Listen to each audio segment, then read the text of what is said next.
یہ جو لوگ کہتے ہیں نا قضاء عمری نہیں ہے، یہ فضول باتیں کرتے ہیں، اجماع امت کے خلاف باتیں کرتے ہیں.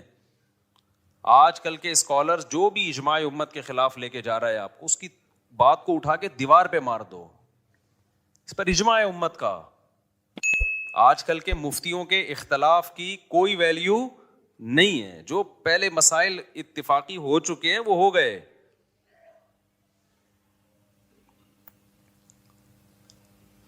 تو آپ کیا سمجھتے ہو کہ آپ نے نماز کی توبہ کر لی، اللہ معاف کر دے گا؟ اللہ کہے گا معاف کر دوں گا. معاف کیا کروں گا؟ ٹائم پہ پڑھنی تھی نہیں پڑھی، یہ جرم معاف کر دوں گا. لیکن جو دین آپ کے ذمے ہے وہ کوئی مفتی یا مذہبی اسکالر معاف نہیں کر سکتا. اس میں ہمارے پاس اللہ کی طرف سے دلیل ہوگی. یہ لوگ جو کہتے ہیں نا قضاء عمری کی کوئی دلیل دو، ان سے بولو معافی کی دلیل دو آپ، کہ بغیر پڑھے نمازیں معاف ہو جاتی ہیں. تم کہاں سے اللہ کی طرف ایک ایسی چیز کی نسبت کر دیتے ہو جس کا اللہ نے کوئی ذمہ داری نہیں لی ہے؟ کتنا بڑا جرم کیا، نماز کو ساقط کر دیا بغیر کسی دلیل کے. ہے بھائی، دیکھو جس کا حق ہے اس کو حق ہے نا کہ وہ ساقط کر دے. مثال سے بات سمجھاتا ہوں. آپ نے مجھ سے 1,00,000 روپے لیے اور پی گئے. آپ نے کہا تھا 1 مہینے بعد دوں گا. بھائی یہ بچوں کو خاموش کروائیں اوپر، ٹھیک ہے نا. آپ نے مجھ سے 1,00,000 روپے قرض لیے. قرض کس کا تھا؟ میرا. آپ نے کہا 1 مہینے بعد دوں گا. آپ 1 مہینے بعد نہیں دے رہے، ترسا رہے ہیں، تڑپا رہے ہیں. 6 مہینے گزر گئے. مجھے بہت غصہ آ رہا ہے کہ آجا، پکڑائی میں آئے گا تو نہیں چھوڑوں گا میں تجھے. اور میں نے کہا اب تو 6 مہینے بعد لے کے بھی آئے گا نا، پیسے تو لوں گا لیکن سزا دوں گا تجھے، کیونکہ تو نے اتنا ڈیلے کیوں کیا. آپ نے سوری کر لی 6 مہینے بعد کہ یار معافی چاہتا ہوں یار. اب جب آپ نے سوری کی ہے، میں نے کہا چلو بھائی اب یہ قرض لے آئے گا، اب میں اس پہ غصہ نہیں ہوں گا کیونکہ میں نے اس کو معاف کر دیا. یہ جو ڈیلے کیا نا معاف کر دیا. تیسرا بندہ اٹھ کے اس کو جا کے کہتا ہے اب تو پیسے نہ دے، اب تو پیسے، مفتی صاحب کے پیسے نہ دے. اگلا کہتا ہے بھائی کیوں نہیں دوں، ایک تو میں نے ڈیلے کیا، اب بھی میں نہ دوں. تو وہ اگلا بندہ کہتا ہے بھائی اس کی کیا دلیل ہے کہ تیرے ذمے مفتی صاحب کے پیسے ہیں؟ اس پہ کوئی حدیث، اس پہ کوئی قرآن کی آیت کہ تو نے ابھی بھی دینے ہیں؟ تو یہ سمجھدار ہوگا تو کیا کہے گا؟ بھائی یہ معاف کرنے کا حق اس کو ہے جس نے پیسے دیے ہیں، یہ تھرڈ پرسن کو بولو نہیں ہے. تو اگر مفتی صاحب نے ایسی کوئی بات کہی ہے کہ جو ڈیلے کر دے گا تو میں معافی کر دوں گا، یعنی جو ٹائم پہ میرا قرضہ نہیں دے گا نا، اب اس کو میری طرف سے یہ سہولت ہے کہ صرف توبہ کر لے، قرضہ بھی ختم. اس سے بڑا مفتی دنیا میں کوئی بیوقوف دیکھا آپ نے جو کہے کہ جس نے میرے پیسے ٹائم پہ نہیں دیے اب وہ صرف سوری کرے گا، صرف سوری کرے گا تو وہ پورا ہی اڑا دوں گا میں اس سے قرضہ. تو اگر یہ سامنے والا جو 1,00,000 روپے کھا کے بیٹھا ہوا ہے نا، یہ 2 نمبر ہوگا نا، تو ان مذہبی اسکالر کی باتیں اس کو فوراً سمجھ میں آئیں گی جو یہ کہہ رہے ہیں کہ نہ دو. لیکن 1 نمبر ہوگا نا تو وہ کہے گا اس کی کیا دلیل ہے کہ جس کا حق تھا اس نے معاف کر دیا ہے؟ اس کی دلیل مفتی صاحب سے کوئی تحریر لے کر آؤ. قضاء عمری کے ساتھ یہی حشر کیا ہے آج کل کے مذہبی اسکالرز نے، اور آج کل کے مذہبی اسکالرز کو جنہوں نے اپنا باپ بنا لیا ہے، ائمہ مجتہدین کو چھوڑ کر، ان لوگوں نے بھی یہی حشر کیا ہے. اللہ میاں نے کہا تھا نماز قائم کرو، فجر کی نماز فجر کے ٹائم پہ ہونی چاہیے، ظہر کی ظہر کے ٹائم پہ ہونی چاہیے. لوگوں نے کیا کیا؟ نہیں قائم کی، قضا کرتے رہے، 10 سال تک قضا کر کے اپنے اوپر ایک بوجھ کھڑا کر لیا. تو آپ کو خیال آیا کہ یار میں نے بہت بڑا جرم کیا، 10 سال نمازیں نہیں پڑھی، میں توبہ استغفار کروں. آج کل کے جو مذہبی اسکالر قرآن و سنت کے نام پہ جو بیوقوف بناتے ہیں، جن کو قرآن و سنت کے علاوہ سب کچھ آتا ہے، سینس تو ہے ہی نہیں. میں بار بار کہتا ہوں یہ جو آج کل کے مذہبی اسکالر تمہیں مجتہدین سے ہٹا رہے ہیں نا قرآن و سنت کے نام پہ، خدا کی قسم یہ قرآن و سنت میں نہیں لے کر آ رہے، یہ اپنا منجن بیچ رہے ہیں. قرآن و سنت جو ایکسپلین پہلے ہو چکا ہے نا وہ اوتھینٹک ہے، وہ مستند ہے. آج کل کے تلوں میں تیل نہیں ہے ان اسکالرز میں، یہ اتحاد امت کے نام پہ اپنا منجن بیچ رہے ہیں. تو انہوں نے کیا کیا, 10 سال ایک آدمی نے نماز نہیں پڑھی, اتنا بڑا جرم کیا, اللہ کا قرض اس کے اوپر, حدیث میں آتا ہے دین اللہ احق ان یقضا, اللہ کا قرض سب سے زیادہ اس لائق ہے کہ وہ ادا کیا جائے. آپ نے اللہ کا قرض اپنے اوپر لاد دیا. اب آج کل کے اسکالر میں سے کوئی اسکالر اٹھا, اس نے کہا کہ صرف سوری کر لو اللہ تعالیٰ سے, یہ 10 سال کی نمازیں کیا ہو جائیں گی, معاف. جب آپ ریلائبل مفتیان کرام کے پاس گئے, انہوں نے کہا بھائی سوری کرنے سے یہ جرم معاف ہو جائے گا کہ آپ نے 10 سال تک پڑھی کیوں نہیں ہے, لیکن اللہ کا قرضہ معاف نہیں ہوگا. تو وہ اسکالر جو نام نہاد اسکالر ہیں, انہوں نے کہا اس کی کیا دلیل ہے کہ معاف نہیں ہوگا, ہے بھائی اس کی کیا دلیل ہے کہ معاف نہیں ہوگا, حالانکہ دلیل اس کی ہونی چاہیے کہ معاف ہو گیا ہے. کہ مفتی صاحب سے پوچھ کے آؤ کہ اس کی کیا دلیل ہے کہ وہ 10 سال کی نمازیں معاف نہیں ہوں گی. مفتی اگر مفتی ہوگا تو کہے گا اس لیے کہ ہمارے پاس اس کی کوئی دلیل نہیں ملتی کہ اللہ نے وہ نمازیں معاف کر دی ہیں. لہذا جو اسکالر یہ بات کر رہا ہے نا, مفتی کہے گا کہ اس سے پوچھ کے آؤ کہ اس کی کیا دلیل ہے کہ سوری سے وہ ساری نمازیں ذمے سے ساقط ہو جاتی ہیں توبہ کرنے سے, کیونکہ تمہارے پاس کوئی دلیل نہیں ہے کہ اللہ نے وہ معاف کر دی ہیں. تو تم اللہ کی طرف اس بات کی نسبت کیوں کر رہے ہو جو اللہ نے کہی نہیں ہے؟ کہاں اللہ نے لکھا ہے کہ جان بوجھ کر نماز چھوڑ دو گے تو میں نماز ہی ذمے سے ساقط کر دوں گا؟ کہیں لکھا ہوا ہے یہ؟ بولو بھائی کیا ہو گیا؟ کہیں ہے قرآن میں حدیث میں کہ جو 10 سال چھوڑے گا تو خالی سوری سے اس کا قرضہ معاف کر دوں گا؟ آپ خود قانون ساز بن گئے ہو. لوگ کہتے ہیں کہ جی حرج بہت ہے 10 سال کی نمازیں پڑھنے میں, اور اسلام میں تنگی نہیں ہے. حرج جب ہے جب 10 سال کی نمازیں ایک دن میں ہو. 10 سال کی نمازیں 10 سال میں کر لو بھائی. 1 کروڑ روپے لے کے کوئی بندہ پی گیا نا, روزانہ پیسے لے رہا تھا بٹوے سے نکال کے, کھربوں روپے جمع ہو گئے. تو جب تک جس کے پیسے چرائے ہیں وہ معاف نہ کرے اور آپ کے پاس دلیل نہ ہو کہ اس نے معاف کر دی ہیں, کیا وہ کروڑوں روپے معاف ہوں گے اس بیس پہ کہ یہ حرج ہے ان کروڑوں کے ادا کرنے میں؟ کورٹ یہ کہہ دے گی کہ بھائی تھوڑے تھوڑے کر کے پے کر دو, ایک دم نہ دو. ذمے سے ساقط کر دینا یہ آج کل کے مذہبی اسکالر کی بہت بڑی جرت ہے, جو انہوں نے کس کی طرف نسبت کر دی بغیر کسی دلیل کے, کس کی طرف نسبت کر دی؟ اللہ کی طرف.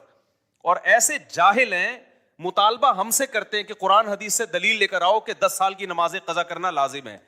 بھائی جس نے معاف کی ہیں آپ اس سے دلیل لے کر آؤ. کہاں اللہ نے لکھا ہے کہ میں نے معاف کر دی؟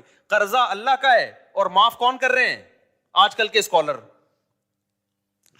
خوف بھی نہیں آتا خدا کا ان لوگوں کو, شرم بھی نہیں آتی. سمجھتے ہو کہ نہیں سمجھتے ہو؟ اور جب میں جذباتی ہوتا ہوں نا تو آج کل کے کچھ اسکالرز نے میرے خلاف مضمون لکھنا شروع کر دیے, مفتی صاحب کچھ ٹاپکس ایسے ہیں جس میں اعتدال سے ہٹ جاتے ہیں. ایسے مضامین اب بعض لوگوں نے میرے بارے میں لکھنا شروع کر دیے. یعنی یہ وہ لوگ ہیں جو میرے معتقد ہیں لیکن کہتے ہیں کچھ ٹاپکس ایسے ہیں جس میں مفتی صاحب حد اعتدال سے بولو ہٹ جاتے ہیں. ایک عاملوں کے بارے میں مفتی صاحب حد اعتدال سے تجاوز کر لے, سارے عامل غلط. یہ تھوڑا مفتی صاحب زیادتی ہے. ایک 3 طلاق کے مسئلے میں میں نے کہا نا کہ اگر کوئی اہل حدیث سے فتویٰ لے کے بیوی کو رکھ لے گا وہ زنا ہی ہے, بیوی حلال نہیں ہوگی. لوگ کہتے ہیں مفتی صاحب یہ تھوڑی کیا ہو رہی ہے, زیادتی ہو رہی ہے, اتنا بھی سختی نہ کریں آپ. میں بتاتا ہوں ابھی. تیسرا یہ مسئلہ قضائے عمری. قضائے عمری ساقط نہیں ہوتی ذمے سے, اجماع امت کے خلاف ہے, یہ کوئی دلیل نہیں ہے. نماز سے بڑھ کر اسلام میں کوئی حکم بولو نہیں ہے. کسی مذہبی اسکالر نے فتویٰ دے دیا نا 10 سال کی نمازیں, اس سے بولو یہ تو نے فرض کی ہیں یا اللہ نے فرض کی ہیں؟ اللہ نے معاف کر دی ہیں, بتا بھائی اس کی کیا دلیل ہے تیرے پاس؟ قرضہ اللہ کا ہے اور معاف کوئی پروفیسر صاحب کر رہے ہیں یا کوئی اسکالر کر رہا ہے آج کا. اور چوتھی عدالتی خلا. میں جب کہتا ہوں نا عدالتی خلا, جو آج کا جو قانون گورنمنٹ میں بنا ہوا ہے یہ بالاجماع باطل ہے. اس پہ بھی کچھ اسکالر نے میرے خلاف لکھنا شروع کر دیا کہ مفتی صاحب خلا کے مسئلے میں بھی ایکچولی تھوڑا سا کیا ہو رہے ہیں, کنٹرول سے باہر. اتنا بھی نہیں ہے. ٹاپک سے ہٹ کے میں تھوڑا ان چاروں کو تھوڑا ایکسپلین کر دوں تاکہ پتہ چلے کہ یہ ایکسٹریم لیول پہ نہیں ہوں, میں اعتدال پہ ہوں. دیکھو اعتدال کسے کہتے ہیں؟ جو چیز جیسی ہے اس کو ویسا رکھنا. ایک چیز کالی ہے نا, ایک آدمی کہہ رہا ہے یہ سفید ہے, میں کہوں یہ دھک کالی ہے بھائی, اتنی کالی ہے کہ اندھیرے میں نظر ہی نہیں آئے گی. لوگ کہیں مفتی صاحب تھوڑا اعتدال سے کام لیں. وہ جب کہہ رہا ہے سفید ہے, آپ جب کہہ رہے ہیں کہ کالی ہے, تو بیچ کا کوئی پیلا رنگ کہہ دیں آپ اس کو, تو یہ اعتدال ہوگا؟ یہ جھوٹ ہوگا. بھائی جب 100% بلیک ہے, کسی بھی زاویے سے دیکھو بلیک ہے, تو اس کو بلیک کہنا ہی اعتدال ہے. تو یہ جو خلا کا مسئلہ ہے نا, خلا کا, ابھی ایک نیا کلپ آیا ہے کہ میرے خلاف پھر کسی نے, پرانی عادت ہے ان کی, ان کو چین نہیں آتا جب تک میری ویڈیو لگا کے ری ایکشن نہ کریں نا. تو میں نے یہ عدالتی خلا کا کہا یہ جھوٹ ہے, بکواس ہے. اس کی بیس پہ اگر کوئی عورت کہیں اور نکاح کرتی ہے وہ زنا ہے, وہ نکاح نہیں ہے. چند کنڈیشن ایسی ہیں جس میں ہم اس خلا کو معتبر مانتے ہیں, وہ ہیں, وہ تو میں بتا چکا ہوں. چند کنڈیشن ایسی ہیں, لیکن علی الاطلاق کورٹ کے پاس یہ حق ہو جائے کہ عورت جب جائے کورٹ اس کو خلا کی ڈگری پکڑا دے. جیسے کہ لا یہی ہے, لا تو پاکستان میں نا, حضرت ویڈیو نہ بنائیں, جو پاکستان میں لا ہے نا وہ یہی ہے کہ جج پابند ہے کہ وہ خلا دے گا. یہ خلا کلعدم ہے, اس کی کوئی حیثیت بولو نہیں ہے. اس پہ مشہور زمانہ اسکالر نے ابھی دوبارہ میرے خلاف کلپ بنایا کہ مشکات کی اتنی حدیثیں اور فلانی اتنی حدیثیں ہیں. ایک حدیث مشکات کی یا پورے ذخیرے حدیث میں, میرا چیلنج ہے خدا کے لیے مارکیٹ میں لے آؤ یار. ہمارے کان ترس گئے ہیں, آنکھیں ترس گئی ہیں. کوئی ایک حدیث ایسی نہیں ہے جس سے پتہ چلتا ہو کہ عورت کو طلاق کا یا نکاح ختم کرنے کا حق ہے بذریعہ کورٹ. شوہر ظلم کر رہا ہو نا مخصوص نوعیت کا, اس کی بات میں نہیں کر رہا, وہ تو میں بھی مانتا ہوں.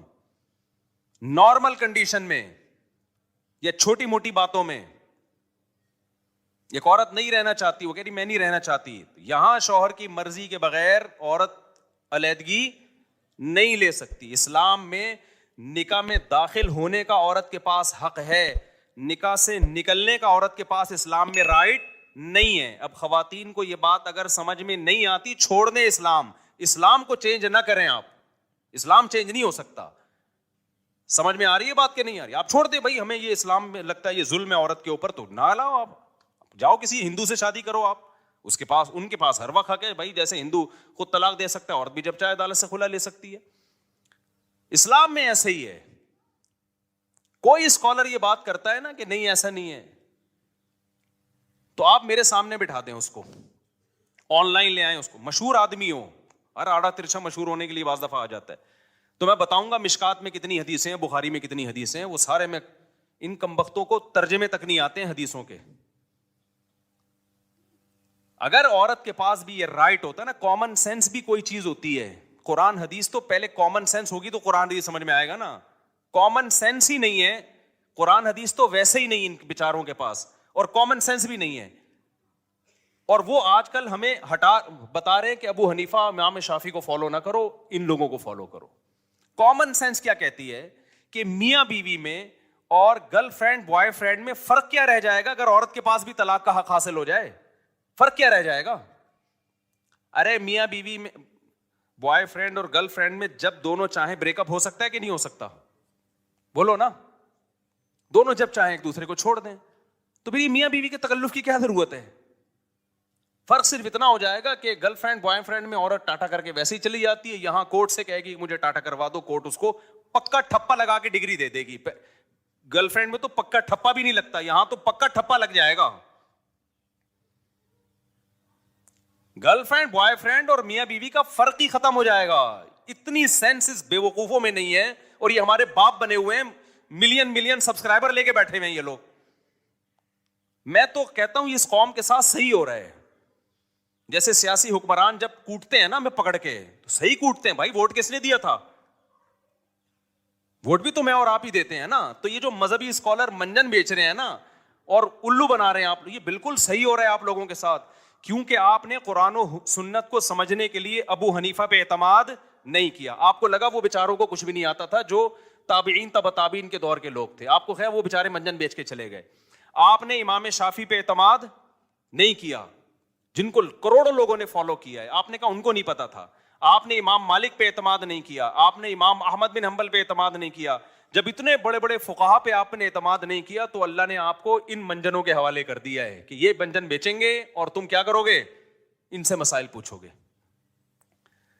تو میں بہت کانفیڈنٹلی یہ کہتا ہوں, یہ خلا کالعدم ہے, اس کی کوئی 2 ٹکے کی حیثیت نہیں ہے. جج اپنی بیوی کو طلاق دے سکتا ہے, کسی اور کی بیوی پہ اللہ نے جج کو اختیارات بولو نا نہیں دیے ہیں. اب خواتین کو یہ پسند آئے تو چھوڑ دیں اسلام کو. جہاں اتنے سارے کروڑوں کافر ہیں, چند عورتیں اگر جہنم میں چلی جائیں گی تو ہماری صحت پہ کوئی فرق نہیں پڑے گا. کیونکہ آج کل ایک نیا بھوت یہ سوار ہو گیا مذہبی اسکالرز پہ کہ خواتین کو خوش کرنے کے لیے ان کے وہ حقوق بیان کیے جا رہے ہیں جو اسلام نے دیے نہیں ہیں. فیور لینا ہے ان کو. جیسے کہہ دیا نا عورت پہ ساس کی خدمت نہیں ہے, شوہر کی خدمت نہیں ہے. ابے نہ وہ بچے پیدا کر رہی ہے, نہ وہ شوہر کی خدمت کرے گی, نہ وہ ساس کی خدمت کرے گی.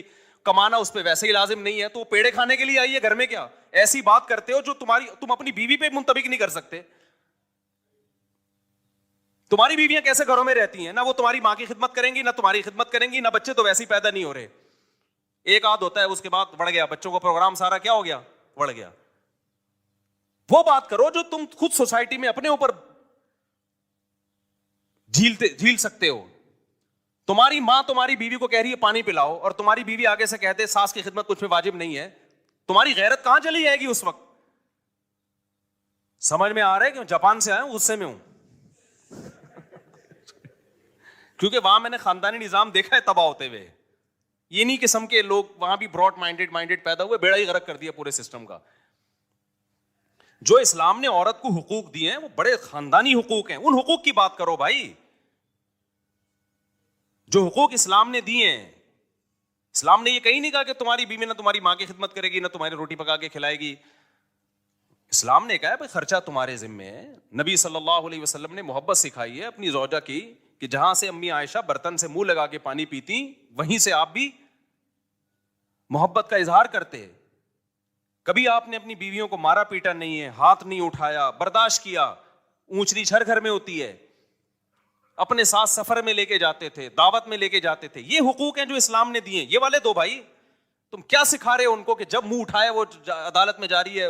کیوں عورت نے, اسلام نے عورت کو رائٹ دیا خلا کا. عورت کو جو خلا کا رائٹ دیا ہے, خلا ایک ایگریمنٹ ہے. رائٹ کا مطلب یہ کہ عورت اگر یہ نہیں رہنا چاہتی تو شوہر سے ڈیورس کا مطالبہ کر سکتی ہے مہر کی معافی پہ, کہ میں مہر چھوڑتی ہوں, مجھے طلاق دے دو.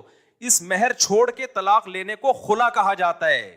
یہ ایگریمنٹ ہے. جب تک شوہر راضی نہیں ہوگا, یہ ایگریمنٹ دونوں طرف سے ہوتا ہے. یہ قرآن سے بھی پتہ چلتا ہے, حدیث سے بھی پتہ چلتا ہے, بخاری مسلم. اور یہ جو اسکالر نے کہہ دیا نا کہ مشکات پر اتنی حدیثیں, میرا چیلنج ہے ایک حدیث آپ ترجمہ کر کے بتا دو جس سے آپ کا والا خلا جو آپ ثابت کرنا چاہتے ہو وہ ثابت ہو جائے. تو میں جب کسی پہ اتنا مضبوط دعویٰ کر رہا ہوں نا تو پھینک نہیں رہا ہوتا میں بیٹھ کے یہاں. سمجھ میں آ رہی ہے بات؟ ایک دوسری بات عاملوں کے بارے میں. ابھی ہمارے ایک دوست ہیں حضرت یعنی کیا نام ہے, مجھ سے جونیئر ہیں اگرچہ کافی وہ, لیکن کافی پازیٹیو کام کر رہے ہیں. مفتی رشید احمد خورشید صاحب ہیں مجھ سے کافی جونیئر, لیکن ماشاءاللہ بہت اچھا کام کر رہے ہیں, پازیٹیو. ان سے کسی نے سوال پوچھا کہ مفتی طارق مسعود صاحب عاملوں کے بہت خلاف ہیں, بہت ایکسٹریم لیول پہ گئے ہوئے ہیں. انہوں نے اپنے حساب سے جواب دیا کہ بھائی وہ تھوڑا سارے غلط نہیں ہیں, کچھ ان میں ٹھیک بھی ہیں. عاملوں کے بارے میں سارے غلط نہیں ہوتے, کچھ ان میں بولو ٹھیک. ایک تو یہ بات بھی کی کہ بھائی رقیہ تو اسلام میں ثابت ہے, تو میں رقیہ کا تو میں منکر نہیں ہوں بھائی. دم تو مسجد کے امام سے کروا لو, جن چڑیل بھوت بھی کسی پہ کروڑوں میں کسی 2-4 پہ آ سکتا ہے, تو کسی بھی نیک آدمی سے دم کروا لو. اور حضرت مفتی موسیٰ روحانی بازی رحمۃ اللہ علیہ وہ عامل نہیں تھے, خدا کے لیے ان کو بدنام مت کرو, وہ عامل نہیں تھے.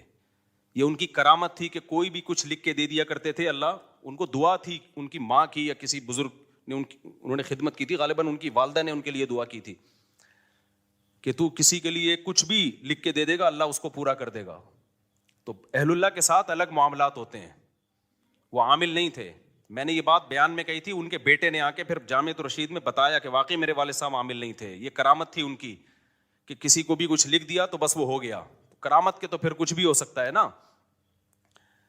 تو یہ جو ان کا بھی بیان آیا اپنے لحاظ سے انہوں نے ٹھیک کہا, اپنے لحاظ سے, کہ عامل جو ہے ایکچولی کچھ یوں بھی ہوتے ہیں, کچھ 1-8% صحیح بھی ہوتے ہیں, 1% بھی صحیح نہیں ہوتا. اگر مجھے ایک بندہ عاملوں میں صحیح مل جائے نا, میں عجائب گھر میں رکھواؤں گا, 1 کروڑ روپے کا ٹکٹ لگاؤ اس کے اوپر, کیونکہ ایسی چیزیں مارکیٹ میں ہے ہی نہیں.